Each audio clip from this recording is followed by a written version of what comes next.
ഇന്ന് നാട്ടടുക്കളയിൽ ഉണക്കച്ചെമ്മീൻ ചമ്മന്തി തയ്യാറാക്കുന്നത് എങ്ങനെയാണെന്ന് നോക്കാം. അതിനു വേണ്ടി കുറച്ച് ഉണക്കച്ചെമ്മീൻ ഞാൻ വറുത്ത് വൃത്തിയാക്കി എടുത്തിട്ടുണ്ട്.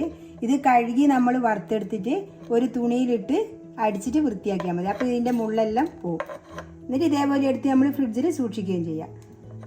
ഇനി എടുത്തിരിക്കുന്നത് കുറച്ച് ചെറിയ ഉള്ളി, ഒരു ചെറിയ സവാളേൻ്റെ കഷ്ണം, കുറച്ച് മാങ്ങ, കുറച്ച് വെളുത്തുള്ളി, കറിവേപ്പില, കുറച്ച് തേങ്ങ.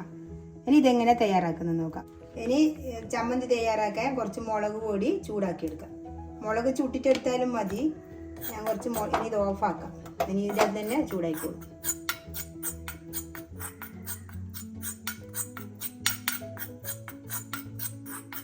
ഇത് ചൂടായിട്ടുണ്ട്. ഇനി നമുക്ക് ഈ തേങ്ങയുടെ അകത്ത് ഇട്ട് കൊടുക്കാം.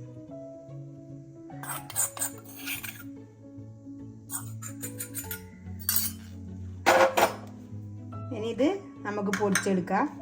നമുക്ക് ആദ്യം തന്നെ തേങ്ങ മിക്സിയുടെ ജാറിലേക്ക് ഇട്ട് കൊടുക്കാം. പിന്നെ കറിവേപ്പില,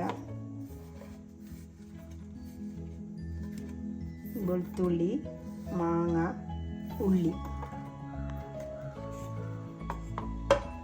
ഇതിൻ്റെ അകത്ത് തന്നെ നമുക്ക് ചെമ്മീനും ഇട്ട് കൊടുക്കാം. ആവശ്യത്തിന് ഉപ്പ് ചേർത്ത് കൊടുക്കാം.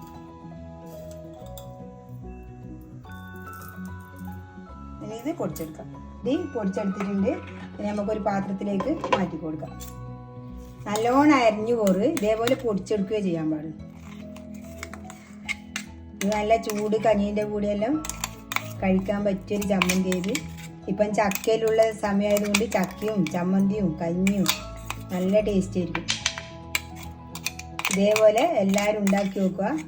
എൻ്റെ വീഡിയോ ഇഷ്ടപ്പെട്ടിട്ടുണ്ടെങ്കിൽ ലൈക്ക് ചെയ്യുക, ഷെയർ ചെയ്യുക, സബ്സ്ക്രൈബ് ചെയ്യുക.